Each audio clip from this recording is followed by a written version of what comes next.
कविता राजनीति का सबसे सधा हुआ हथियार मानी जाती है। शब्दों से वार भी होता है और तंज भी कसा जाता है।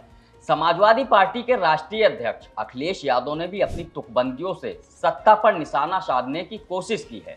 लेकिन राजनीति में हर सवाल का एक जवाब होता है और हर आरोप का एक प्रत्यारोप। इसलिए अब सवाल ये उठ रहा है कि जो नेता आज दूसरों पर मुकदमे हटवाने, सत्ता का दुरुपयोग करने, जातिवाद फैलाने और जनता को परेशान करने के आरोप लगा रहे हैं, क्या उन्हें अपने शासनकाल का वो दौर याद है जब कानून व्यवस्था सबसे बड़ा मुद्दा बना था? क्या जनता को वो समय याद नहीं जब गुंडा राज, माफिया राज और राजनीतिक संरक्षण जैसे शब्द सुर्खियां बनते थे? क्या नौकरियों और प्रशासन में जातीय प्राथमिकता की तस्वीर जो दिखाई देती थी वो झूठी थी?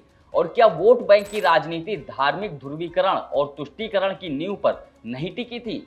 अखिलेश यादव को संतों की बड़ी चिंता होती है, लेकिन ये चिंता तब कहां थी जब उनकी ही पुलिस ने सनातन के ध्वजावाहक और हिंदुओं के पूजनीय शंकराचार्य अभिमुक्तेश्वरानंद सरस्वती जी और तमाम संतों पर लाठीचार्ज करवाई थी। नमस्कार, मेरा नाम है शैलेंद्र और आप देख रहे हैं बकही चौक।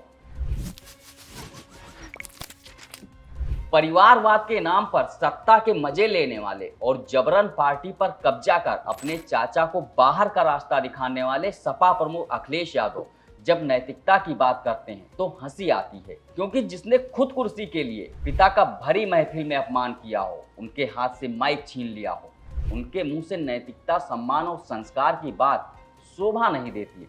अखिलेश यादव जब से सत्ता से बाहर हुए हैं वो खिसियाए हुए हैं और इसी खिसियाहट में जब उन्हें कोई मुद्दा नहीं मिलता तो अगड़म बगड़म वाली बातें करके मुख्यमंत्री योगी आदित्यनाथ पर हमला बोलते हैं और तंज कसते हैं। अब उन्होंने एक्स पर कुछ इस तरह की एक पोस्ट शेयर की है, पहले आप उसे देखिए।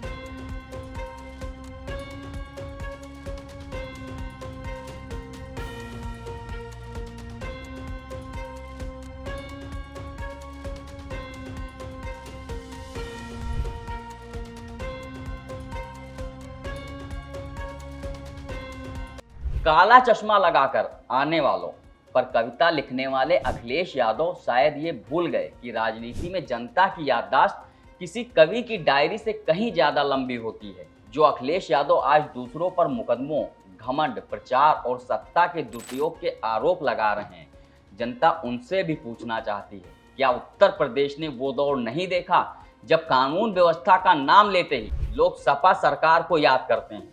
क्या वो समय लोगों को याद नहीं जब प्रदेश में गुंडा राज, माफिया राज और बाहुबलियों को सत्ता का संरक्षण मिला हुआ था? क्या ये सच नहीं कि सपा शासनकाल में अतीक, मुख्तार जैसे माफिया आतंक की फैक्ट्री चलाते थे और सरकार उनके खिलाफ कार्रवाई करने से कांपती थी? आज बुलडोजर की राजनीति पर सवाल उठाने वाले ये भी बताएं कि जब अपराधियों के खिलाफ कार्रवाई की मांग होती थी तब उनकी सरकार की प्राथमिकता क्या थी? लोग पूछ रहे हैं कि क्या अपराधियों और माफियाओं को राजनीतिक संरक्षण मिलने के आरोप सिर्फ विपक्ष के आरोप भर थे या फिर उनका हकीकत से भी कुछ लेना देना था? इस पर अखिलेश यादव जवाब क्यों नहीं देते हैं? और जब सजातीय कृपा की बात आती है तो जनता के चेहरे पर एक अलग ही मुस्कान आ जाती है, क्योंकि सपा के राज में सत्ता और व्यवस्था के केंद्र में एक विशेष जाति का प्रभाव इस कदर बढ़ा हुआ था कि नौकरियों से लेकर प्रशासनिक नियुक्तियों तक, स्थानीय राजनीतिक ढांचे से लेकर सत्ता के गलियारों तक सरकार के सजातीय लोग दिखाई देते थे।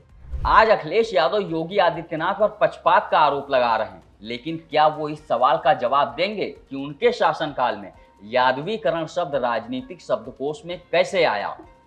सांप्रदायिकता पर भाषण देने वाले अखिलेश यादव से सवाल है कि क्या मुस्लिम वोट बैंक की राजनीति, तुष्टीकरण और धार्मिक ध्रुवीकरण की राजनीति किसकी थी? क्या चुनावी मंचों से समाज को पहचान की राजनीति में बांटने का खेल सपा नहीं करती थी? क्या हर चुनाव में एक विशेष समुदाय को भय दिखाकर और दूसरे को दोषी ठहराकर वोट जुटाने की कोशिश नहीं हुई? जो लोग आज सांप्रदायिकता का विष फैलाने का आरोप लगाते हैं, उन्हें यह भी बताना चाहिए कि वर्षों तक वोट बैंक की राजनीति की सबसे बड़ी प्रयोगशाला उत्तर प्रदेश को किसने बनाया था?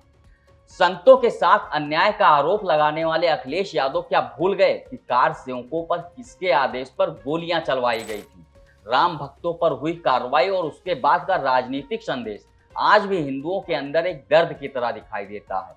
आज अखिलेश यादव सरकार पर झूठे आश्वासनों का आरोप लगा रहे हैं। उनसे युवा पूछ रहे हैं कि उनकी सरकार में रोजगार कहाँ था, उद्योग कहाँ थे, निवेश कहाँ था, कानून व्यवस्था का भरोसा कहाँ था। और सबसे बड़ा सवाल, अखिलेश यादव को पत्रकारों के हितों की बड़ी चिंता होती है, लेकिन वो अपनी ही प्रेस कॉन्फ्रेंस में इन्हीं पत्रकारों को बेइज्जत करने से नहीं चूकते हैं। उनकी जाति पूछकर, उनके कपड़े देखकर और उनके सवालों से पहचान बताने लग जाते हैं कि पत्रकार किस पार्टी विशेष का है।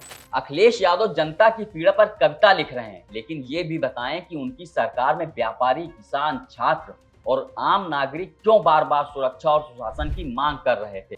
राजनीति में कविता लिखना आसान है, लेकिन जनता के अनुभवों को मिटाना आसान नहीं। जनता ने सब देखा है, सब सुना है और सब याद रखा है। इसलिए जब कोई नेता दूसरों को आईना दिखाने निकलता है, तो जनता उसी आईने को घुमाकर उनसे पूछती है, साहब दूसरों का हिसाब मांगने से पहले अपने दौर का हिसाब भी तो दीजिए। इस वीडियो में फिलहाल इतना ही। बाकी देश दुनिया की तमाम खबरों के लिए देखते रहिए बतकही चौक। नमस्कार।